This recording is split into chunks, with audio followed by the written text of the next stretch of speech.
L'argent, bah, c'est quelque chose qui va te permettre d'amplifier qui tu es et de vivre la vie que tu veux. C'est-à-dire qu'avec l'argent, tu achètes la liberté. Tu n'achètes pas le bonheur, mais tu achètes la liberté de faire ce que tu veux. Et cette liberté-là peut te procurer le bonheur si tu l'utilises bien. On se retrouve dans cette vidéo, il est 13h30, on est en direct de mon hôtel. Là, je vais aller prendre le taxi et on va aller faire une petite interview avec Raphaël GNN. Faut pas oublier aussi d'où on vient, mais faut être prêt aussi à changer son environnement.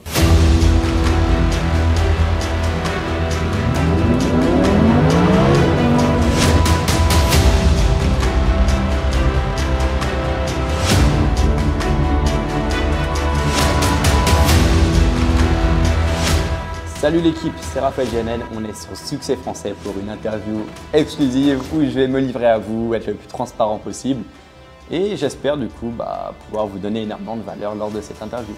Bon visionnage.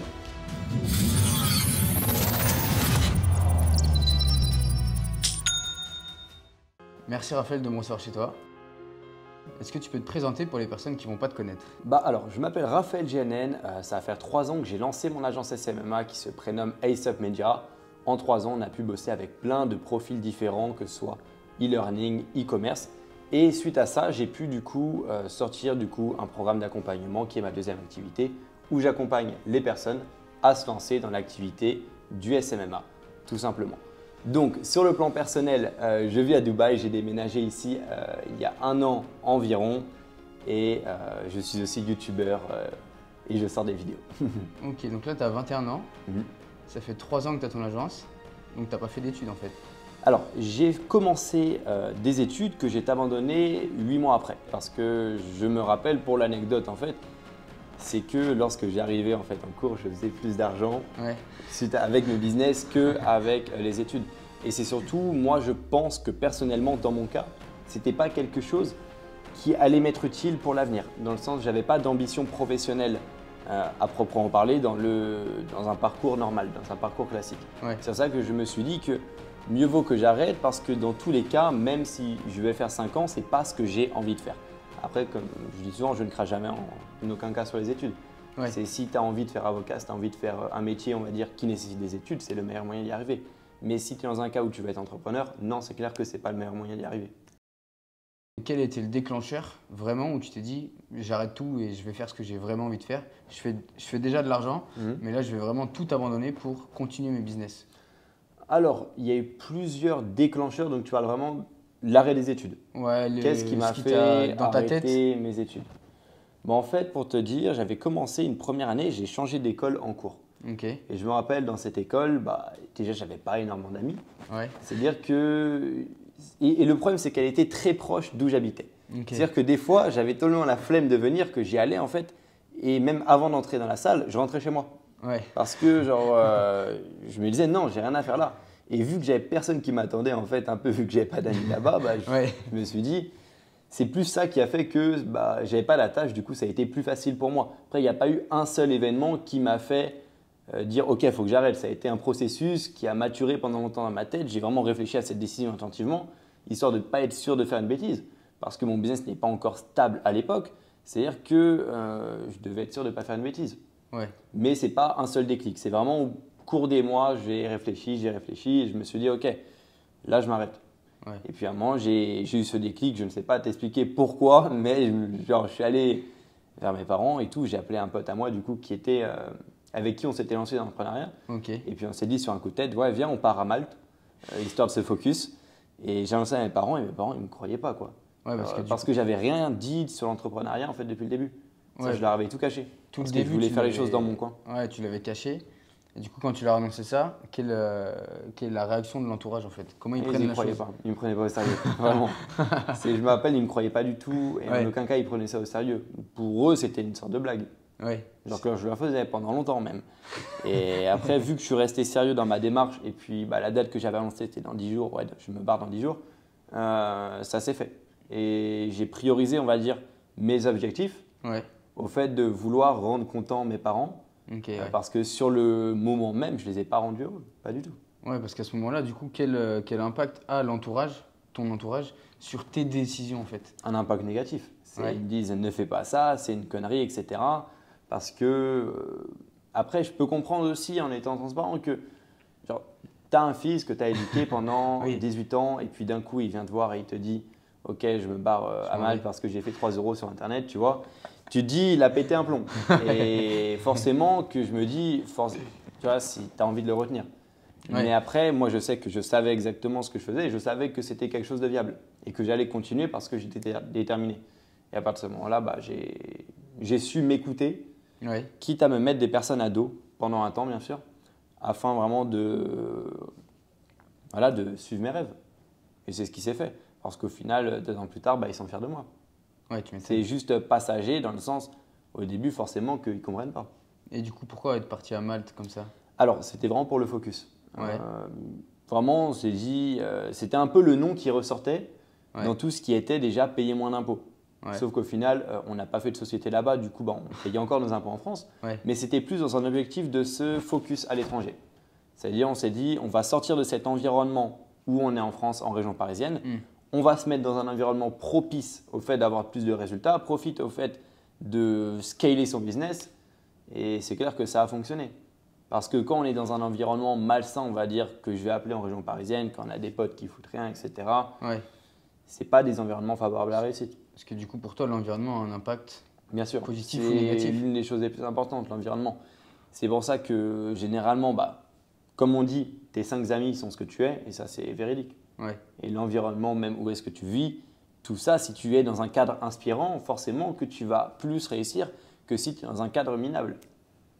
Et c'est-à-dire que c'est un peu un cercle vicieux. Quand tu grandis en région parisienne, bah, tu as toujours ce côté, on va dire, vicieux où tu vois personne réussir, où vraiment tu te rends compte que personne n'a réussi dans l'entrepreneuriat. Et 2 ans plus tard, je me dis, en fait, plein de gens que je connais maintenant, mes amis d'aujourd'hui sont des personnes qui réussissent et qui font de l'argent. Et ça, je me dis, c'est dingue. Parce qu'en fait, quand tu es dans un environnement où personne ne réussit dans l'entrepreneuriat, c'est tellement dur de s'imaginer la chose. Parce que j'avais des objections au début, je me demandais, mais est-ce que ça fonctionne? Est-ce que c'est quelque chose qui peut fonctionner? Parce que je n'avais vu personne de mes propres yeux le faire. C'est ça. Et après, au final, bah, ta vision des choses, elle change. Mais après, voilà, il ne faut pas oublier qui on est, il faut toujours rester proche et garder ses amis d'avant. Genre, moi, j'ai gardé mon meilleur pote avec qui j'ai commencé le business. En fait, je l'ai mis au business. C'est-à-dire, quand j'ai commencé, bah, je lui ai montré l'opportunité que c'était, etc. Et il l'a saisi. Et là, aujourd'hui, bah, il habite à 20 km à Dubaï quoi, aussi. C'est-à-dire qu'il ne faut pas oublier aussi d'où on vient. Mais il faut être prêt aussi à changer son environnement. Et à faire des sacrifices. Et à faire des sacrifices. Parce qu'on ne peut pas réussir sans sacrifice, ça c'est clair. Et du coup, au moment où en fait, toi, tu quittes tout, tu quittes la France pour justement aller à Malte, dans ta tête, tu es motivé pour aller réussir, faire de l'argent et aller à Malte. Mais du coup, qu'est-ce qui se passe vraiment dans ta tête? Est-ce que tu as peur? Ou est-ce que tu te dis, je pars, je verrai bien? Parce que derrière, il y a un enjeu financier. Il y a plusieurs enjeux qui sont derrière finalement. Alors financièrement, je n'avais pas forcément hyper peur dans le sens où j'avais mis 40 000 € de côté. C'est-à-dire qu'avec 40 000 € à Malte, il faut y aller pour les dépenser.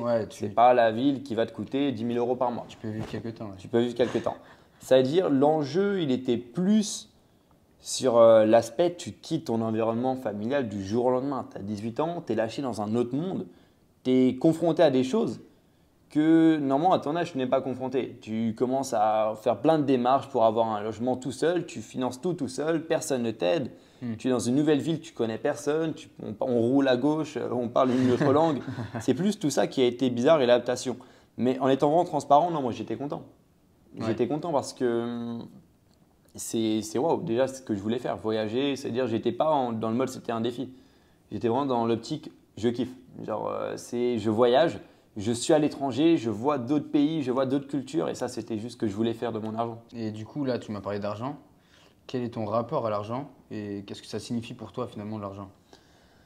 L'argent, bah, c'est quelque chose qui va te permettre d'amplifier qui tu es et de vivre la vie que tu veux. C'est-à-dire qu'avec l'argent, tu achètes la liberté. Tu n'achètes pas le bonheur, mais tu achètes la liberté de faire ce que tu veux. Et cette liberté-là peut te procurer le bonheur si tu l'utilises bien. Après, pour moi, le rapport à l'argent, il est très personnel en fonction de qui tu es. Genre moi, si tu veux parler de mon cas, je suis une personne qui ne dépense pas énormément parce que j'ai des objectifs financiers, j'ai envie de réinvestir un maximum dans mon agence, de réinvestir un maximum dans ma formation, mais j'ai envie de décupler mon business avec cet argent et de l'investir correctement. Je n'ai pas envie de faire le flambeur, je suis quelqu'un et je m'habille en Zara, etc. parce que vraiment, je suis dans cette optique-là. Après, je ne dis pas que c'est la bonne optique, mais c'est l'optique dans laquelle je suis. Vraiment, je préfère économiser mon argent, l'investir même que ce soit dans la bourse, que ce soit dans l'immobilier ou autre, où j'ai vraiment des projets en ce moment même, bah, que acheter une voiture ou autre. Parce que je me dis, si je continue sur cette lancée-là, en faisant des bonnes actions où j'investis mon argent, dans 10 ans, ce n'est pas 1,5 million que j'aurai, c'est 15 millions. Oui, c'est ça. Et 15 millions, c'est là où on peut réellement commencer à se considérer comme vraiment riche pour moi. Okay. Et vraiment faire de belles choses avec son argent. Et du coup, depuis que tu as lancé ton agence, tu as eu un certain succès financier, on va dire, où tu es passé de 0 à 100 000 euros par mois en quelques mois. Et comment faire à ce moment-là pour garder les pieds sur terre et justement pas s'enflammer parce que tu passes de 0 à 100 000? Alors, pour moi, comme j'ai dit tout à l'heure, l'argent s'amplifie qui tu es déjà. Ouais. Si tu es quelqu'un déjà de calme et de posé, l'argent ne va pas te rendre fou. Ça rend fou uniquement les gens qui sont déjà de base fous, pour moi. C'est-à-dire le flambeur qu'on connaît, qui a fait 20 000 euros, qui s'est acheté une Rolex, qui s'est acheté une voiture, etc. C'est quelqu'un qui, même avec 1 000 euros par mois, à la sortie, quand il avait son salaire, il claquait tout. Ouais. C'est quelqu'un qui était déjà comme ça, on va dire, de base. Et alors que, genre moi, quand j'avais rien, je dépensais rien, tu vois. Et même quand j'avais mon salaire, je mettais de côté. C'est-à-dire depuis mes premiers salaires, mes premiers 1 000 euros que j'ai gagnés chez Carrefour, j'ai mis de côté. Je n'ai rien dépensé, pas un seul euro.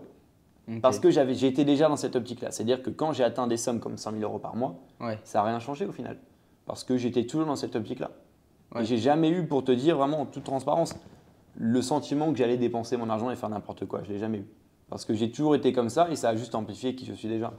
Mais après, c'est propre à des gens. Il y a des gens qui ils font 10 000 et ils se mettent à tout dépenser. Ouais, après, c'est chacun sa personnalité. Je pense que ça surtout amplifie tes traits de caractère. Tes qualités comme tes défauts. Ouais. Et là, tu m'as parlé de Carrefour. Comment tu as passé justement de Carrefour à aujourd'hui à Dubaï où tu me reçois? Ça a été un chemin qui était long. Ça a été un chemin qui était long. Ça s'est fait progressivement. Ouais. Donc forcément, c'est un business, tu commences par un client. Un client, ça ne te rapporte pas énormément. Mais après, tu commences à voir le bout du tunnel et générer 5 000 euros par mois, générer 10 000 euros par mois. Après, tu peux mettre des systèmes de facturation du coup où tu es dans un cercle vertueux, tu as des clients qui te recommandent. Ça s'est fait progressivement. Okay. Ça ne s'est pas fait en une fois. Et au final, dans ma tête, je me dis, ça fait que 2 ans. Et vu que j'ai tellement vécu de galères en 2 ans, d'aventures, de haut et de bas, j'ai l'impression que ça fait 10 ans dans ma tête que j'ai commencé l'entrepreneuriat. Mais quand j'y pense, ça fait que 2 ans. C'est juste que c'est tellement intense que tu as l'impression du coup que ça fait 10 ans. Ouais, mais ça fait seulement 2 ans, mais c'est 2 ans qui ont été remplis de mouvements. Alors, ça a été les 2 ans les plus mouvementés de ma vie. Ouais, tu fais énormément de choses. Énormément de choses, énormément d'échecs, énormément de choses que tu fais où tu t'investis pendant des mois et ça ne marche pas. Et après, tu fais une autre chose et ça marche. Et il y a vraiment plein de choses, plein d'erreurs, plein d'apprentissages, on va dire, qui s'est fait progressivement. Ouais. Et au final, si tu continues et tu es discipliné, ça fonctionne. Surtout être discipliné et toujours vouloir apprendre. Toujours apprendre. Toujours vouloir apprendre. Parce qu'au final, on peut arriver à un stade et on se dit « ok, on sait tout ». Et en fait, non. On se rend compte qu'on ne sait rien. Des fois, un petit détail, ça fait toute la différence. Genre, des fois, un simple détail fait toute la différence. Et ce détail-là, cumulé avec d'autres détails, c'est des 100, 200 000 euros si tu comptabilises à la fin, si tu n'avais pas changé. Ok, là, tu gagnes ta vie avec le SMMA notamment. Est-ce que tu peux justement expliquer rapidement ce que c'est le SMMA pour les personnes qui ne vont pas connaître? Alors, c'est simplement de la prestation de service. Donc, vous créez une agence, vous allez faire de la prestation de service pour les entreprises dans le domaine du marketing digital. Et vous allez agir énormément en mise en relation. C'est-à-dire que c'est un business où il n'y a pas besoin d'avoir des employés comme beaucoup de gens le pensent. Et c'est un business qui est automatisable et scalable. C'est donc ça qui m'a intéressé. Mais le point le plus important, c'est qu'on se positionne sur une tendance qui est le marketing digital. Et aujourd'hui, en 2021, les entreprises, elles ont de plus en plus recours à du marketing digital. On a vu avec le confinement, les restaurants qui avaient Deliveroo ont même fait dans certains cas, plus de chiffres qu'avant. J'ai regardé quelques vidéos justement que tu avais fait sur YouTube les précédents jours. Il y a une vidéo où tu racontes l'histoire avec ton premier client. J'aimerais bien que tu la racontes parce que j'ai trouvé ça assez sympa. Cette histoire, c'est à l'époque où je m'étais fait virer de Carrefour. Donc, je n'avais pas fait de bêtises, mais voilà, ils prenaient des gens pour Noël et puis après, ils les viraient vu qu'ils n'en avaient plus besoin.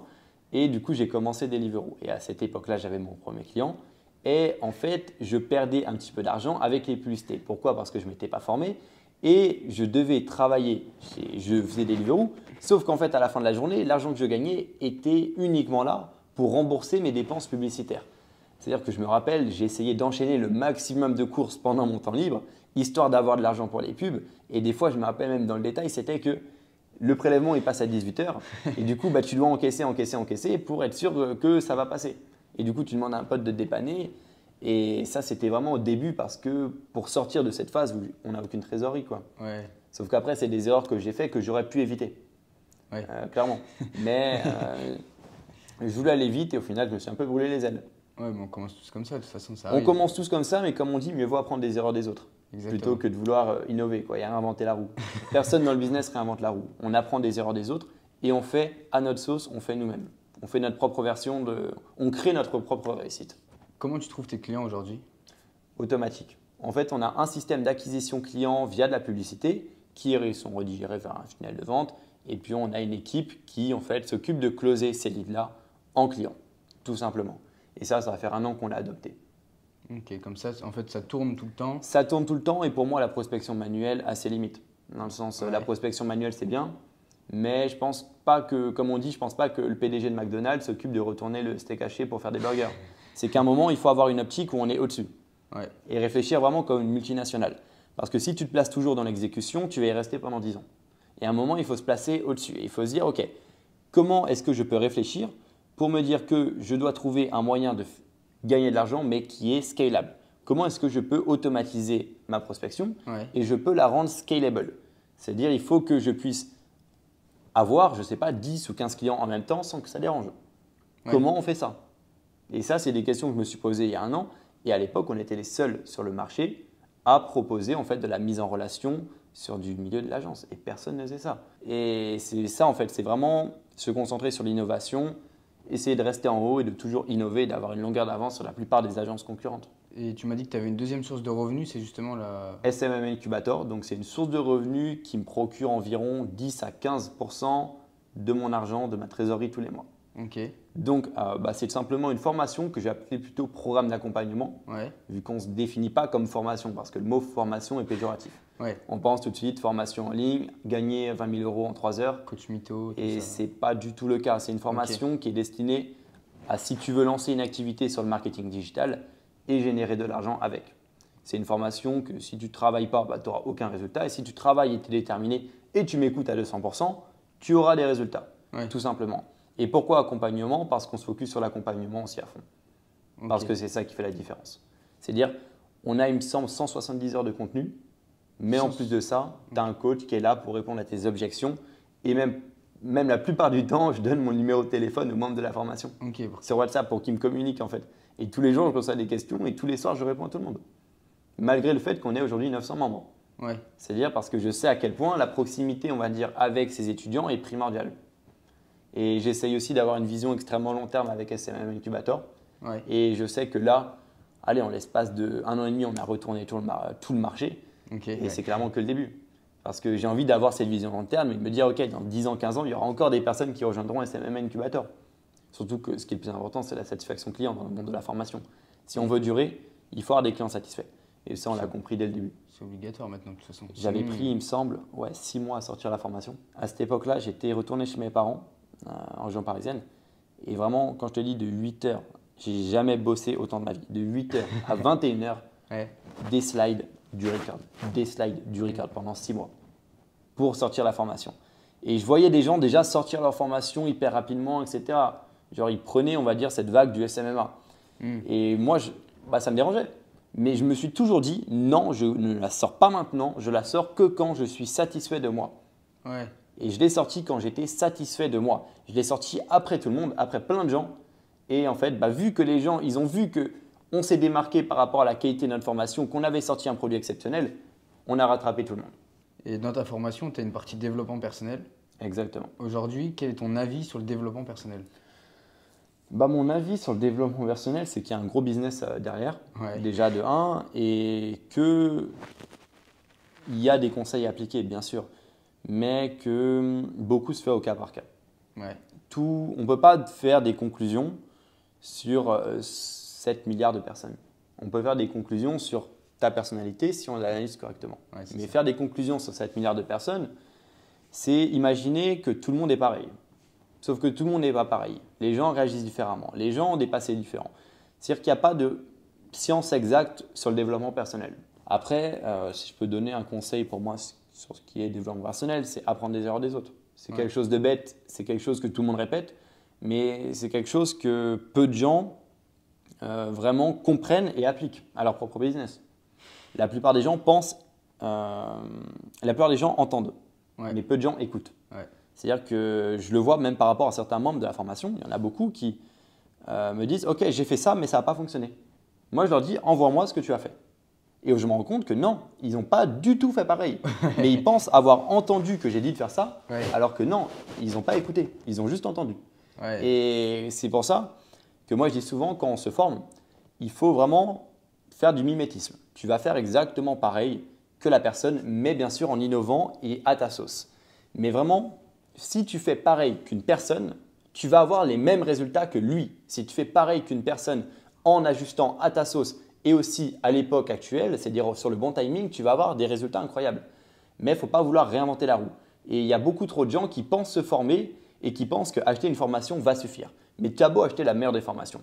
Si tu ne l'appliques pas et tu n'écoutes pas les conseils à la lettre, même les conseils les plus douloureux, les conseils qui sont les plus chiants à faire, tu ne réussiras pas. Parce qu'il y a des personnes qui me demandent des conseils, je leur donne le conseil. Mais vu que c'est dur, ils ne vont pas l'appliquer. Et au final, après, ils ne vont pas être contents. Mais applique les conseils que je te donne. En aucun cas, la réussite n'est facile, mais il faut juste appliquer les conseils à 200%. Et ça, c'est primordial. Qu'est-ce que tu penses un peu justement d'implémenter des routines dans sa vie? Il y a des gens qui aiment, il y a des gens qui vont dire que c'est du bullshit. Moi, je pense que c'est propre à chacun. Clairement, il y a des personnes, moi je sais que la douche froide, ça me réveille énormément. C'est quand je prends une douche froide, je suis réveillé. Oui, mais ce n'est pas la douche froide qui te rend millionnaire. Ce n'est pas la douche froide qui me rend millionnaire, en aucun cas. Mais c'est la douche froide qui me permet de me focus le matin et d'être plus productif que les autres, clairement. Et c'est propre à chacun. Si la douche froide ne te réveille pas, ne la fais pas. Mais si ça te réveille et ça te permet de te booster, pourquoi se priver d'un boost? C'est comme le café. Le café, ça te booste. Alors si tu as un autre moyen de te booster, fais-le. Mais après, pareil, c'est propre à chacun. Mais en aucun cas, une douche froide va te rendre millionnaire si tu ne fais rien derrière. Mais c'est comme si tu as une voiture et dans l'essence, tu ajoutes 3 grains de sel qui vont te permettre d'aller plus vite. C'est du boost. Et que quand tu accumules beaucoup de boost, tu peux être plus productif. Mais après, oui, moi j'implémente des routines, mais c'est plus des routines de visualisation. Et ça, pareil, il y a ce gros mythe au niveau de la visualisation. Les gens, ils pensent que tu dois te visualiser avec une Ferrari pour être riche, ce qui est totalement faux et bidon. Visualise-toi dans les tâches les plus compliquées que tu n'arrives pas à faire. Parce que ton cerveau, il ne sait pas faire la différence entre la réalité et la fiction. C'est pour ça que lorsque tu regardes un film d'horreur, tu as peur. Parce que tu ressens de l'émotion. Et ton cerveau, ce n'est pas la différence entre ce que tu vas voir à la télé et la réalité. Mais utilise ce trick-là pour tes blocages. Utilise ce trick-là pour plein de choses que tu n'arrives pas à faire, que tu procrastines. Exemple, s'exprimer publiquement. Si tu t'imagines, avant de dormir, pendant 10 minutes, de manière consciente, en train de parler sur un stage, où il y a 100, 200 personnes devant toi, tu t'exprimes, tu dois réciter quelque chose. Crois-moi que si tu le fais bien, cet exercice, tu vas ressentir de la peur dans ton cœur alors que tu es dans ton lit en train de dormir. Mais tu vas ressentir de la peur. Et si tu le fais tous les soirs, au bout d'une semaine, tu auras diminué ce blocage, mais de moitié.